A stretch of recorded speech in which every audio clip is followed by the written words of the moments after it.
प्रियांनो, उपासना कार्यक्रमामध्ये आपले हार्दिक स्वागत. आपण पाहत होतो की परमेश्वराने इस्रायल लोकांना म्हणजेच त्याच्या निवडलेल्या लोकांना कशा प्रकारे अर्पणांबाबत विधी आणि नियम लावून दिले.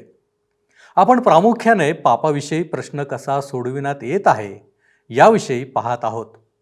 आजच्या अध्ययनात आपण अहरोनाने केलेली अर्पणे पाहणार आहोत. नंतर आपण अध्याय 10 याची सुरुवात करून उद्धटपणा याबद्दल परमेश्वराने कोणती शिक्षा केली हेही पाहणार आहोत. तर मग चला प्रियांनो, आपण आपल्या अध्ययनाची सुरुवात करूया. श्रोत्यानो, ह्या दिवसांमध्ये आम्ही लेवीच्या पुस्तकाचे अध्ययन करीत आहोत. 9व्या अध्यायाला आम्ही सुरुवात केलेली आहे आणि 3 वचने आम्ही अभ्यासली आहेत. आज 4थ्या वचनापासून पुढच्या वचनांवर आम्ही विचार करणार आहोत. जर आपणाजवळ जुना करार आहे तर अवश्य उघडा. लेवीचे पुस्तक 9 अध्याय 3 आणि 4 वचने मी आपणाकरिता वाचत आहे. आणि इस्रायल लोकांना असे सांग की तुम्ही पापार्पणासाठी एक बकरा आणा आणि होमार्पणासाठी एक गोऱ्हा व एक कोकरू आणा. ही दोन्ही 1 वर्षाची व दोषहीन असावी.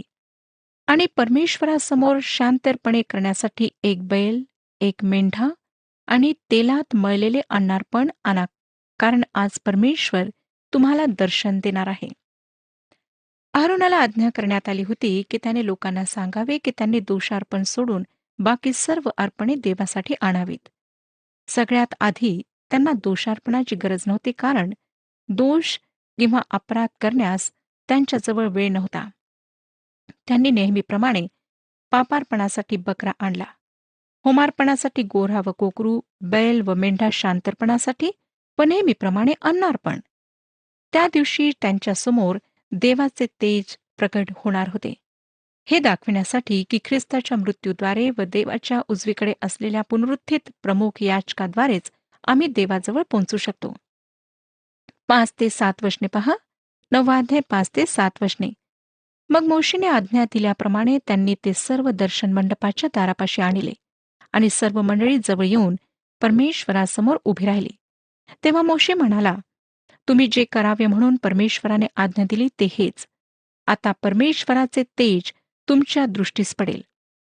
मोशेने आरोनाला सांगितले, वेदीजवळ जाऊन आपला पापबली व होमबली ह्यांचे अर्पण कर आणि स्वतःसाठी व लोकांसाठी प्रायश्चित घे आणि लोकांकडचे बलीही अर्पण करून त्यांच्यासाठी प्रायश्चित कर. परमेश्वराने आज्ञा केल्याप्रमाणे हे कर. हे लोक आज्ञा पाळतात व मोशे त्यांना आश्वासन देतो की देवाचे तेज तुमच्या दृष्टीस पडेल. पुढे 8 ते 11 वचने बघा. तेव्हा अहरोनाने वेदीजवळ जाऊन आपल्या पापार्पणाचा गोऱ्हा वधिला. मग अहरोनाचे मुलगे त्याच्यापाशी रक्त घेऊन गेले. तेव्हा त्याने आपले बोट त्यात बुडवून ते वेदीच्या शिंगांना लाविले आणि ते वेदीच्या पायथ्याशी ओतिले. पापार्पणाची चरबी, गुर्दे व काळजावरील पडदा ह्यांचा त्याने वेदीवर होम केला. परमेश्वराने मोशेला आज्ञा केल्याप्रमाणे त्याने हे केले. मांस व कातडे त्याने छावणी बाहेर नेऊन अग्नीत जाळून टाकले. ही वचने सांगता श्रोत्यानो की कशा प्रकारे अहरोनाने पापार्पणाच्या विधीमधील सर्व लहान सहान गोष्टींचे पालन केले. पापार्पण प्रथम करण्यात आले. का? जेव्हा अर्पणे प्रथम सादर करण्यात आलीत तेव्हा होमार्पण प्रथम व पापार्पण शेवटी होते. लक्षात घ्या की अर्पणे प्रथम देवाच्या दृष्टिकोनातून करण्यात आली, परंतु आता आम्ही मानवी दृष्टिकोनातून देवाकडे जात आहोत. मानव पापी म्हणून देवाकडे येतो. तुम्ही व मी एक पापी म्हणून देवाकडे येतो. पापाचा प्रश्न प्रथम सोडवला गेला पाहिजे. इफिस्करासपत्र 1 अध्याय 7 वचन सांगतं. इफिस्करासपत्र 1 अध्याय 7 वचन. त्याच्या कृपेच्या समृद्धीप्रमाणे त्या प्रियकराच्या ठायी त्याच्या रक्ताच्याद्वारे खंडणी भरून मिळविलेली मुक्ती म्हणजे आपल्या अपराधांची क्षमा आपल्याला मिळाली आहे. होमार्पणाचा विधी सुद्धा फार सूक्ष्म रीतीने पूर्ण केला गेला. प्रथम अहरोनाने स्वतःकरिता अर्पण केले. 12 ते 14 वचने बघा. मग त्याने होमबली वधिला व त्याचे रक्त अहरोनाच्या मुलांनी त्याला सादर केले. त्याने ते घेऊन वेदीवर सभोवती टाकले. मग त्यांनी त्या होमबलीचे तुकडे करून एक एक तुकडा व त्याचे डोके ही त्याला सादर केली आणि त्यांचा त्याने वेदीवर होम केला. त्याने त्याची आतडी व पाय धुवून वेदीवरील होमार्पणासहित त्यांचा होम केला. नंतर लोकांकरिता पापार्पण व होमार्पण करण्यात आले. 15 आणि 16 वचने सांगतात, त्याने लोकांकडचे अर्पण जवळ नेले आणि त्यांच्यासाठी आणलेला पापार्पणाचा बकरा वधिला आणि पहिल्याप्रमाणे तोही पापार्पण म्हणून अर्पिला आणि त्याने होमबलीही जवळ नेऊन विधीपूर्वक अर्पिला. हे सर्व श्रोत्यांनो ख्रिस्ताचे चित्र आहे. यशायाचे पुस्तक 53 अध्याय 10 वचन सांगतं. यशायाचे पुस्तक 53 अध्याय 10 वचन. त्याला ठेचावे असे परमेश्वराच्या मर्जीस आले. त्याने त्याला पिडिले. त्याच्या जीवाचे दोषार्पण झाल्यावर तो संतती पाहिल. तो दीर्घायू होईल. त्याच्या हातून परमेश्वराचा मनोरथ सफल होईल. करिंथकरास दुसरे पत्र 5 अध्याय 21 वचन सांगते. करिंथकरास दुसरे पत्र 5 अध्याय 21 वचन. ज्याला पाप ठाऊक नव्हते त्याला त्याने तुमच्या आमच्याकरिता पाप असे केले, यासाठी की आपण त्याच्या ठायी देवाचे नीतिमत्व असे व्हावे. पापार्पणाला पाप करण्यात आले. ख्रिस्तावर ह्या संपूर्ण जगाचे पाप लादण्यात आले. 17 ते 21 वचने. लेवीचे पुस्तक 9 अध्याय 17 ते 21 वचने. मग त्याने अन्नार्पण जवळ नेले व त्यातले मूठभर घेऊन त्याचा वेदीवर होम केला. सकाळच्या होमार्पणासह हेही अर्पिण्यात आले. लोकांसाठी शांतपणे म्हणून आणलेले बैल आणि मेंढा हेही अहरोनाने वधिले आणि त्याच्या मुलांनी त्यांचे रक्त त्याला सादर केले. ते त्याने वेदीवर सभोवती टाकले आणि त्यांनी बैलाची व मेंढ्याची चरबी व मेंढ्याचे चरबीदार शेपूट, आतड्यांवर जे पसरलेले आहेत ते, गुर्दे आणि काळजावरील पडदा ही त्याला सादर केली आणि त्यांनी चरबी त्या बलीच्या उरावर ठेविली. मग तिचा वेदीवर होम केला. तथापि उर आणि उजवी मांडी ही मोशेच्या आज्ञेप्रमाणे अहरोनाने परमेश्वरासमोर ओवाळणीचे अर्पण म्हणून ओवाळिले. अन्नार्पणानंतर नेहमीचा विधी पार पडला. हेच शांतार्पणासंबंधी सुद्धा झाले. अहरोन संपूर्ण राष्ट्राचा प्रतिनिधी म्हणून देवासमोर अर्पणे रक्त सांडवून सादर करीत होता. देव लोकांना स्वीकारित होता. आशीर्वाद येणार होते. 22 आणि 24 वचने बघा. मग अहरोनाने लोकांकडे वळून हात उभारून त्यांना आशीर्वाद दिला आणि जेथे त्याने पापार्पण, होमार्पण व शांतर्पणे केली होती तेथून उतरून तो खाली आला. नंतर मोशे व अहरोन दर्शन मंडपात गेले व बाहेर आल्यावर त्यांनी लोकांना आशीर्वाद दिला. तेव्हा परमेश्वराचे तेज सर्व लोकांच्या दृष्टीस पडले आणि परमेश्वरासमोरून अग्नी निघाला व त्याने वेदीवरील होमार्पण व चरबी ही भस्म केली. हे पाहून सर्व लोकांनी जयजयकार केला व दंडवत घातले. श्रोत्यांनो, ह्या 3 अर्पणांमागे परमेश्वराचे आशीर्वाद सुद्धा होते. ही 3 अर्पणे पापार्पण, होमार्पण व शांतार्पण. नंतर मोशे व अहरोन दर्शन मंडपात गेले. असं समजलं जातं की संध्याकाळच्या अर्पणाच्या वेळी ते लोकांना आशीर्वाद देण्यास बाहेर आलेत व परमेश्वराचे तेज सर्व लोकांच्या दृष्टीस पडले. सर्व पूर्ण झाले आहे. लोकांनी जयजयकार केला आणि दंडवत घातला. आता ख्रिस्ताने पवित्र स्थानात जे स्वर्गात आहे प्रवेश केला आहे, जेणेकरून तुमच्या व माझ्यासाठी आधीच त्याने उपस्थित व्हावे. ह्या जिवंत ख्रिस्ताचा हात धरा, त्याच्यासमोर दंडवत घाला, त्याच्या नावाचा जयजयकार करा. आता श्रोत्यानो, आपण 10वा अध्याय सुरू करीत आहोत. लेवीचे पुस्तक 10वा अध्याय. ह्या अध्यायामध्ये अहरोनाचे पुत्र नादाब व अबिहू ह्यांच्या संबंधित घडलेली घटना, घटनेमुळे देण्यात आलेल्या सूचना, ह्या घटनेसंबंधी अर्पणाबाबतीत देण्यात आलेल्या आज्ञा आपण अभ्यासणार आहोत. लेवीच्या पुस्तकात फार कमी वृत्तांत आहेत, परंतु हे सूचना, विधी, नियम आणि कायदा ह्यांनी भरलेले पुस्तक आहे. हा अध्याय मात्र वृत्तांत आहे म्हणून थोडा आपणाला बदल जाणवेल. ह्या ठिकाणी एक दुःखद घटना आम्हाला वाचायला मिळते. हा मानवाच्या पाप व स्वइच्छेने वागण्याने भरलेल्या इतिहासातील एक काळा डाग आहे. अहरोनाच्या बंडखोर व अनाज्ञाकारी 2 मुलांविषयीचा वृत्तांत ह्या ठिकाणी आम्हाला देण्यात आलेला आहे.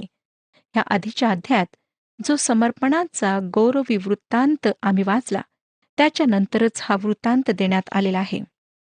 विजयानंतर पराजय आहे. ज्या प्रकारे श्रोत्यानो, यहोशूच्या पुस्तकात येरिहोच्या विजयानंतर आईचा पराजय देण्यात आलेला आहे. नादाब आणि अबिहू ह्यांचा उद्धटपणा आम्हाला ह्या ठिकाणी पाहायला मिळतो. परमेश्वराने सिनाय पर्वतावरून जी स्पष्ट शिकवण दिली, तिच्या प्रकाशात त्यांचा हा उद्धटपणा फार भीतीदायक आणि भयंकर होता.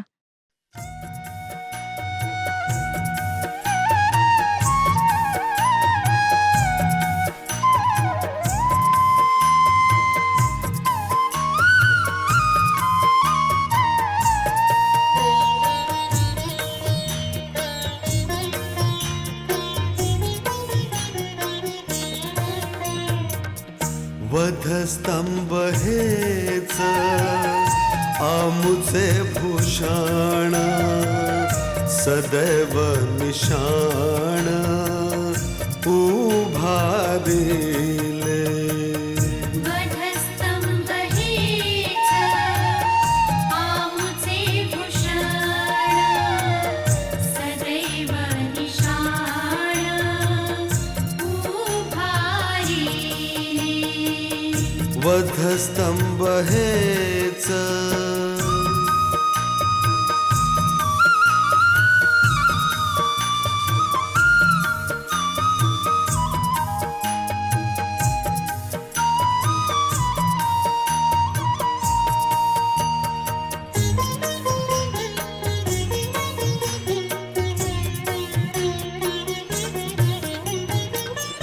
जगाच्या कल्याण तनुमानी जीव वाहिला सदैव ख्रिस्तासाठी.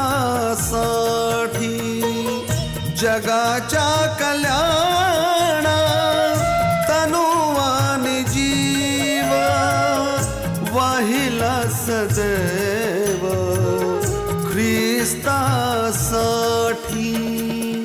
वाहिला सदैव ख्रिस्तासाठी. वधस्तंभ हेच आमुचे भूषण, सदैव निशाण उभारिले. वधस्तंभ हेच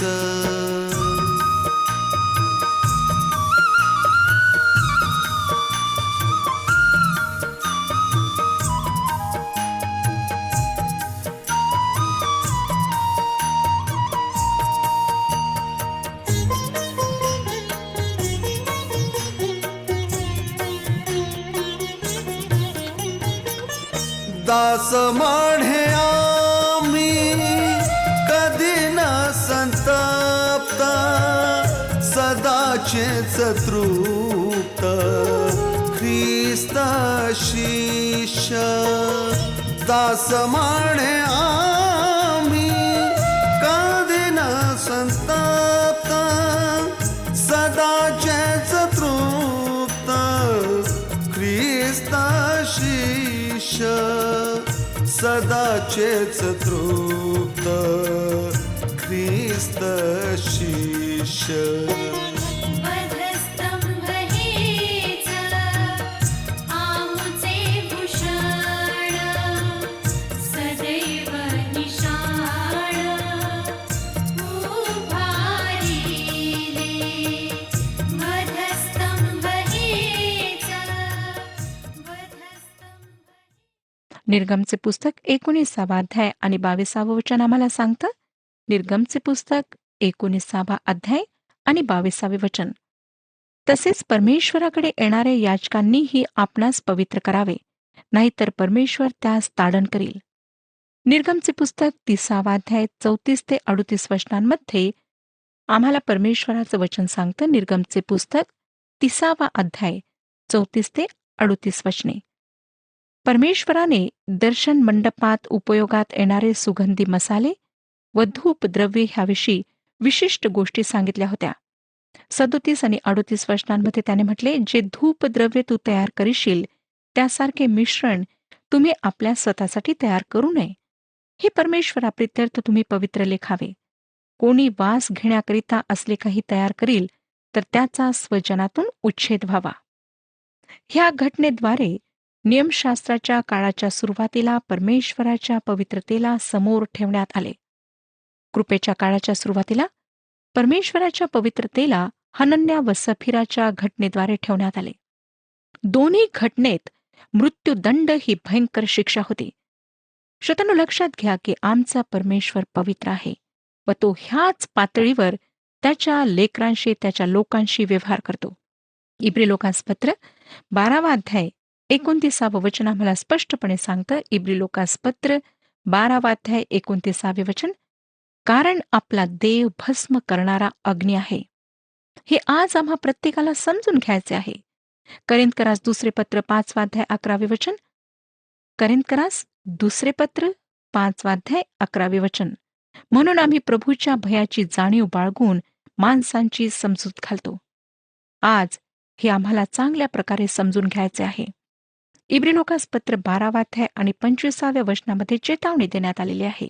इब्री लोकांसपत्र 12वा अध्याय 25 वचन, जो बोलत आहे त्याचा अवमान करू नये म्हणून जपा, कारण पृथ्वीवर आज्ञा सांगणाऱ्याचा अवमान करणारे जर निभावले नाहीत तर स्वर्गातून आज्ञा सांगणाऱ्यांपासून भगल्यास आपण विशेष करून निभावणारे नाही. हे आजच्या दिवसातले फार भयंकर असे पाप आहे. परमेश्वर आपल्या वचनात काय सांगत आहे हे लोक आज ऐकू इच्छित नाहीत. आता मी 10व्या अध्यायाची पहिली 2 वचने आपणाकरिता वाचत आहे. अहरोनाचे मुलगे नादाब व अबीहू ह्यांनी आपापली धुपाटणी घेऊन त्यात अग्नी घातला आणि त्यावर धूप घालून तो अशास्त्र अग्नी परमेश्वरासमोर नेला. असा अग्नी नेण्याची परमेश्वराची आज्ञा नव्हती. जो श्रोतांनो अपराध ह्यांनी केला त्याबद्दल मृत्यूदंडाची शिक्षा फार कठोर आहे असे काही लोकांना वाटते. परंतु परमेश्वर ह्या ठिकाणी काय म्हणतो ते पहा. ह्या ठिकाणी सांगितलेलं आहे की परमेश्वराची आज्ञा नव्हती. हे गुन्ह्याची अतिदुष्टता स्पष्ट करते.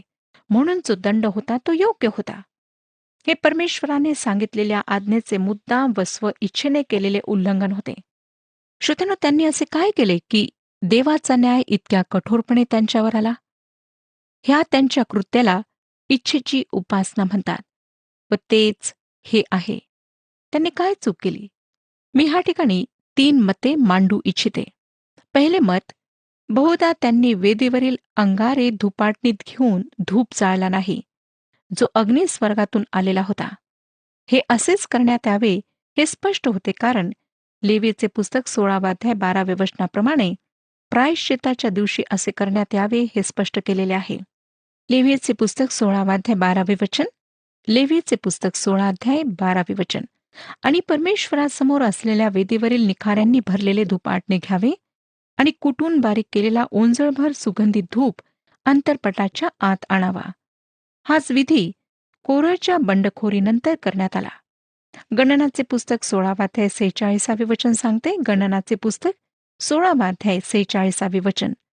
मग मोशे अहरोनाला म्हणाला, धुपाटणे घेऊन त्यात वेदीवरील अग्नी घाल व त्यावर धूप ठेवून त्वरेने ते मंडळीकडे नेऊन त्यांच्यासाठी प्रायश्चित कर, कारण परमेश्वराचा कोप भडकला असून मरीची साथ सुरू झाली आहे. असे समजण्यात आले की ही पद्धती अगदी बरोबर होती. जो विधी ते पाळत होते तो देवाच्या मार्गाच्या विरुद्ध होता. दुसरं मत, परमेश्वराने जो विधी लावून दिला होता त्यापासून ते जरा हटलेले होते. दिवसाकरिता दिलेला विधी पूर्ण झाला होता. त्यांना ह्याविषयी अहरोनाशी सल्लामसलत करायला हवी होती. असं दिसतं श्रोत्यानो की ते मागच्या अध्यायातले विलक्षण कार्य पुन्हा करू इच्छित होते. काय श्रोत्यानो, ही समस्या आसुदा आहे ना, की जेव्हा आम्ही आमच्या इच्छा उपासनेने परमेश्वराने जे केले तेच पुन्हा करू पाहतो. परमेश्वराचे वेळेवर सुद्धा नियंत्रण आहे. वेळेविषयी सुद्धा आम्ही त्याच्या इच्छेचे पालन करायला हवे. परमेश्वराचा आत्मा त्याच्या इच्छेप्रमाणे कार्य करतो. फक्त आम्हाला त्याच्यासाठी तयार राहायचे आहे आणि त्याच्या आज्ञा पाळायच्या आहेत. तिसरे मत, काही लोकांचे असे मत आहे की हे अंतरपटाच्या आत गेलेत, जेथे जाण्याची त्यांना बंदी होती. त्यांचे मत बरोबर आहे. लेवीचे पुस्तक 16 अध्याय पहिल्या 2 वचनात सांगितलेले आहे. लेवीचे पुस्तक 16 अध्याय 1 आणि 2 वचने. अहरोनाचे दोघे मुलगे परमेश्वरासमोर गेल्यामुळे मृत्यू पावल्यानंतर परमेश्वर मोशेशी बोलला. परमेश्वर मोशेला म्हणाला, तुझा भाऊ अहरोन ह्याला सांग की तू भलत्या वेळी पवित्र स्थानात अंतरपटाच्या आत कोशावर असलेल्या दयासनापुढे जाऊ नये. गेलास तर मरशील, कारण दयासनावरील मेघात मी दर्शन देत जाईन. असं वाटतं श्रोत्यानो, की ही बंदी नादाब व अभिहू ह्यांच्या घटनेनंतर घालण्यात आली. ज्या ठिकाणी त्यांनी जावयाचे त्या ठिकाणाविषयी त्यांनी चूक केली. कशा प्रकारे यायचे, कोणत्या वेळी यायचे आणि कोणत्या स्थळी ह्याविषयी सुद्धा परमेश्वराने त्यांना आज्ञा दिल्या होत्या. ते तीनही मध्ये चुकले होते. काहींना वाटेल की आमचा परमेश्वर फारच बारीक सारीक गोष्टींकडे लक्ष देतो. यावरून दिसतं श्रोत्यानो, की आमचा परमेश्वर ईर्ष्यावान परमेश्वर आहे. तो आपल्या प्रत्येक कार्यात सामर्थ्य आहे व जे त्याच्याकडे येतात त्यांनी त्याच्या अटीप्रमाणेच यायला हवे. हे अद्यापही खरे आहे की अर्पणापेक्षा आज्ञापालन उत्तम आहे. आमच्या इच्छेमध्ये केलेली उपासना परमेश्वर कधीच स्वीकारित नाही, मग ती कितीही प्रामाणिकपणाने केलेली असो. लक्षात घ्या की ह्यांच्या उच्च पदामुळे ह्यांना कुठल्याही प्रकारे माफी देण्यात आली नाही. एकदम आलेला न्याय चित्तथरारक वाटतो. यामध्ये दुमत मुळीच नाही की तो अग्नी परमेश्वराकडून आला. कृपेच्या काळासाठी न्याय हा अनोळखी नाही श्रोतानो. तो नेहमीच इतक्या अकस्मात येणार नाही. करिंथकरास पहिले पत्र 11 अध्याय 30 वचन आम्हाला सांगते. करिंथकरास पहिले पत्र 11 अध्याय 30 वचन. तुम्हामध्ये पुष्कळ जण दुर्बळ व आजारी आहेत आणि बरेच निद्रेत आहेत. ह्याचे कारण हेच, हनन्या व सफिराच्या बाबतीत हे एकदम व निश्चित होते. ह्याचा अर्थ हा नाही की ज्यांनी ख्रिस्ताद्वारे तारण प्राप्त केले त्यांचे तारण ते गमावतात. नादाब, अबिहू, हनन्या, सफिरा यांनी त्यांचे तारण गमावले नाही, नाही करिंथेतील विश्वासणाऱ्यांनी. हे अगदी स्पष्ट करण्यात आले आहे. करिंथकरास पहिले पत्र 11 अध्याय 31 आणि 32 वचने सांगतात. करिंथकरास पहिले पत्र 11 अध्याय 31 आणि 32 वचने. आपण आपला न्यायनिवाडा केला असता तर आपल्यावर दंड ओढवला नसता. ज्या अर्थी आपल्यावर दंड ओढवला आहे त्या अर्थी आपल्या प्रभूकडून शिक्षा होत आहे, अशा हेतूने की जगाच्या बरोबर आपल्याला दंडाज्ञा होऊ नये. काही वेळा श्रोतांनो, देवाच्या लेकरांना शारीरिक मृत्यू हा न्याय ठरतो. असेही पाप आहे ज्याचा परिणाम मरण आहे. योहानाचे पहिले पत्र 5 अध्याय 16 वचन बघा. योहानाचे पहिले पत्र 5 अध्याय 16 वचन. ज्याचा परिणाम मरण नाही असे पाप करताना आपल्या बंधूला कोणी पाहिले तर त्याने त्याच्याकरिता देवाजवळ मागावे, म्हणजे तो त्याला जीवन देईल. अर्थात ज्याचा परिणाम मरण नाही असे पाप करणाऱ्यास ते देईल. ज्याचा परिणाम मरण आहे असेही पाप आहे आणि ह्याविषयी मागावे असे मी म्हणत नाही. परंतु श्रोतांनो, हा शारीरिक मृत्यू आहे. देवाच्या लेकराला जगासोबत दोषी ठरवल्या जात नाही. जुन्या व नवीन करारात हा जो न्याय आम्हाला पाहायला मिळतो हे विश्वासणाऱ्यांकरिता उदाहरणादाखल आहे की स्व इच्छेने उपासना परमेश्वराला आवडत नाही. विश्वासणाऱ्याने देवाच्याच मार्गाने देवाकडे यायला हवे, देवाच्याच पद्धतीने देवाची उपासना करायला हवी. आता 10 अध्याय आणि 10 वचनात सांगितलेले आहे. 10 अध्याय 10 वचन. ह्या प्रकारे तुम्ही पवित्र व सामान्य, अशुद्ध व शुद्ध ह्यामधील भेद जाणावा. आज असं मुळीच समजू नका की परमेश्वर न्याय प्रगट करीत नाही. देवाचे सेवक डॉक्टर मगी ज्यांना कॅन्सर होता त्यांना त्यांच्या मित्राने एक दिवस म्हटले, आपणाला कॅन्सर आहे, काय आपल्या मनात कधी हा विचार आला का की हा परमेश्वराचा न्याय आहे? त्यांनी मित्राला उत्तर दिले, तुम्हाला माहीत, रात्रीच्या शांत अंधारात उठून अनेकदा मी देवासमोर काकुळतेने रडलो व अगदी हेच माझ्या मनात आले व मी देवाजवळ प्रार्थना केली. माझ्या मित्रा, मी स्वतःला कधीच अलग समजत नाही. जर आम्ही स्वतःचा न्याय करीत नाही तर देव आमचा न्याय करेल, जेणेकरून आम्ही जगासोबत दोषी ठरू नये. परमेश्वर सर्व काही भल्यासाठी करतो. जेव्हा मी ह्या गोष्टी आपणाला सांगत आहे श्रोत्यानो, तेव्हा मी सुद्धा त्यातून जात आहे. 10 अध्याय 3 ते 5 वचने सांगतात. ह्या बाबतीत मोशे अहरोनाला म्हणाला, परमेश्वराने सांगितले ते हे, जे माझ्याजवळ येतील त्यांना मी पवित्र असल्याचे दिसून येईल आणि सर्व लोकांसमक्ष माझे गौरव होईल. तेव्हा अहरोन चूप राहिला. मग अहरोनाचा चुलता उज्जिएल ह्याचे मुलगे मिशाएल व एल साफान ह्यांना मोशेने बोलावून सांगितले की तुम्ही इकडे येऊन तुमच्या बांधवांना पवित्र स्थानासमोरून उचलून छावणीबाहेर घेऊन जा. मोशेने सांगितल्याप्रमाणे येऊन त्यांनी त्यांच्या अंगरख्यासहित त्यांना उचलून छावणीबाहेर नेले. जेव्हा सर्व इस्रायली लोकात ही बातमी पसरली, तेव्हा लोक ह्या 2 पुरुषांची शवे पाहण्यास दर्शन मंडपाजवळ एकत्रित झाली असतील. त्यांना असे होण्याचे स्पष्टीकरण देण्यास मोशेने परमेश्वराचे शब्द त्यांना सांगितले.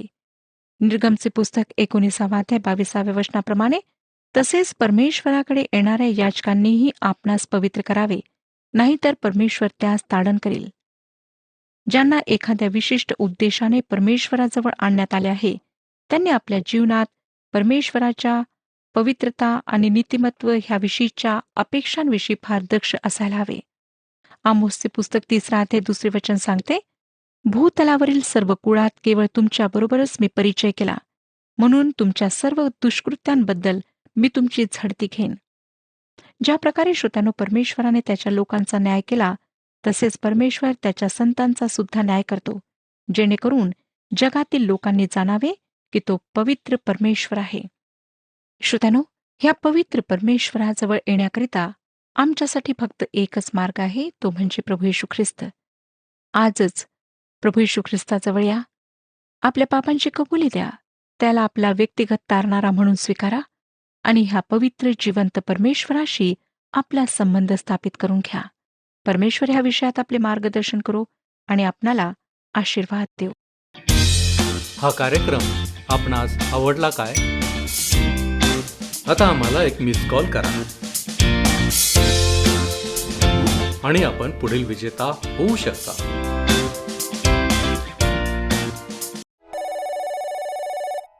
प्रियांनो, परमेश्वर आम्हाला विधी, नियम, आज्ञा यासाठी देतो की आम्ही त्याचे पालन करावे. पालन न करणे हे आमच्यासाठी आज्ञाभंग आहे. आम्ही आमच्या इच्छेने नव्हे, तर परमेश्वराच्या इच्छेने सर्व काही करणे आवश्यक आहे. पवित्रता आणि नीतिमत्वता बाळगणे आवश्यक आहे. प्रियांनो, हाच धडा किंवा शिकवण आज आम्हाला आजच्या अध्ययनातून मिळाली आहे. देव करो आणि आम्हा प्रत्येकाला योग्य आचरण करण्यास सहाय्य मिळो. आपण प्रार्थना करू. प्रभूजी, आम्ही तुझ्या चरणापाशी आलेलो आहोत आणि बापा, तुझी वचनं ही आम्हाला मार्गदर्शन करणारी आहेत. आजच्या अध्ययनामध्ये प्रभूजी आम्ही ज्या ज्या गोष्टी पाहिलेल्या आहेत, प्रभूजी आम्हाला समजलेलं आहे की आमचं आचरण अत्यंत व्यवस्थित असावं, तुला आवडणारं असावं. आणि म्हणून प्रभूजी आमच्या दैनंदिन जीवनामधल्या सर्व आचरणासाठी आम्ही स्वतःला तुझ्या पवित्र हातांमध्ये सोपवतो. योग्य मार्गदर्शन प्रभूजी तुझं लाभत असताना आमच्याकडूनही योग्य आचरण व्हावं. आणि म्हणून प्रभूजी आम्ही तुला विनंती करतो, आमच्यामध्ये त्या सर्व गोष्टी तू टाक की जेणेकरून प्रभूजी आम्ही योग्य मार्गावरती राहू आणि आमचं आचरण तुला गौरव देणारं असेल. आमच्यामधून सर्व अशुद्धता तू काढून टाक. तुझं आणि तुझं गौरव आमच्याद्वारे होऊ दे. येशू ख्रिस्त आमचा प्रभू याच्याद्वारे ही विनंती करतो, म्हणून तू ऐक. आमेन. देवाचे भय धरा आणि त्याच्या आज्ञा पाळा. प्रभू आपणास सहाय्य करो.